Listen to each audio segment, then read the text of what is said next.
We've already looked at the SAM1 a few times, but in this video, we're going to go into a few more specifics about how the two multi-sampled based instruments work inside of Soundation. And the two of them are the SAM1 and the GM2, and these work exactly the same apart from how you choose your presets. So inside of the SAM1, we just click up here and choose whatever instrument we want. Maybe we want the string ensemble.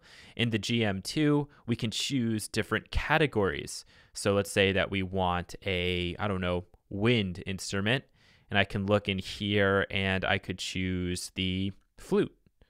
Okay, and it's going to load in that instrument exactly the same way as the SAM1 loads in an instrument. But what about these attack, decay, sustain, and release settings? Well, notice right away that when I hover over sustain, we're given a percentage. With all of the other controls, we're given a time in milliseconds. And that's because the sustain is actually a level.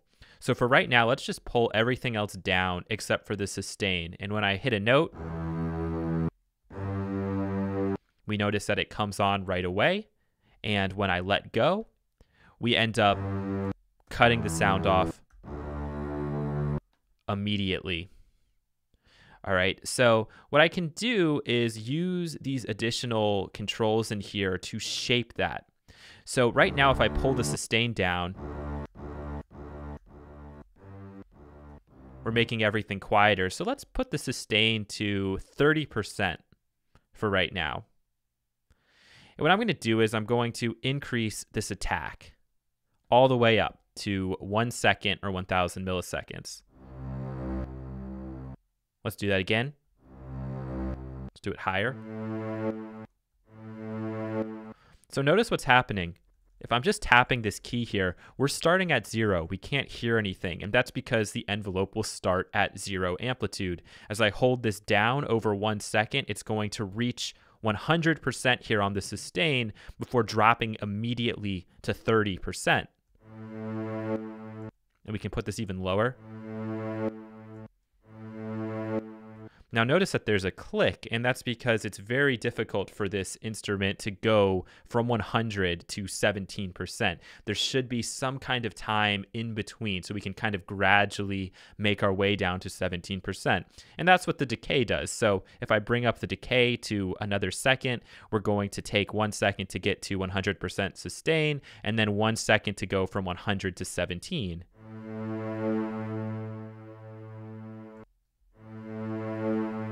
So it's a lot smoother. We could decrease that. All right, that's a little bit more dramatic. And with these instruments, I tend to find that just making little subtle changes in here seems to work best. So I'd probably be more likely to do something like this.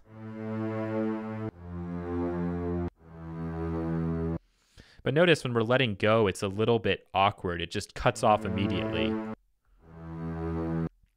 That's not what I want. I want it to kind of gradually fade out a little bit, and that's what the release does. So for the release, this is determining how many milliseconds it's going to take to go from our sustain level down to 0 again.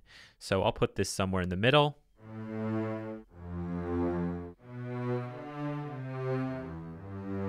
I actually think it needs to be a little bit higher.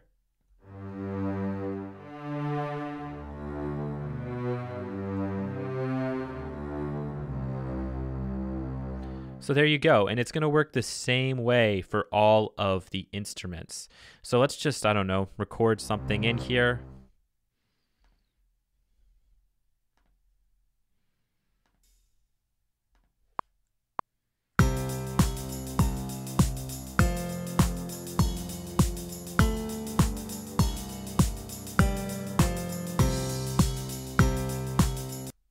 Okay, great. So we have that recording. We can go in, take a look at it.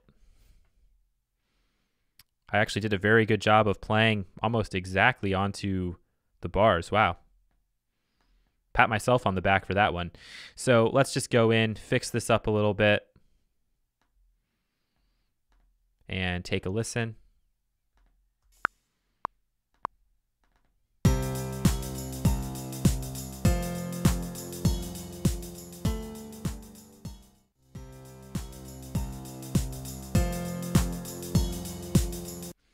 Perfect, and we could add additional effects if we wanted. I wanted to point out, though, that you can actually push these to do very creative and unexpected things. These aren't perfectly sampled instruments, meaning they don't take 100 samples for every note at different volume levels and different forms of playing, all the way up and down the entire range. Additionally, some instruments aren't even capable of playing an entire span of 8 octaves. However, Soundation gives us the ability to kind of simulate that. So if we go in here to the keyboard and I select the GM2, notice that that doesn't really sound like a flute. Well, that's because this range isn't really proper for a flute, and I can take it all the way down to 1. It's so low we can't even hear it. If I go to 2,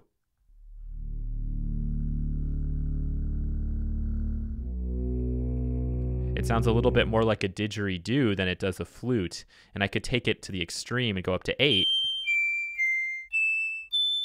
And that's not a very pleasant sound either. So let's just go somewhere that we'd expect to hear the flute, maybe in the 5th octave range. We could even go up maybe to 6. I've gone in and I've programmed a very simple little flute melody to accompany the rest of the beat thus far, and we can take a listen to it.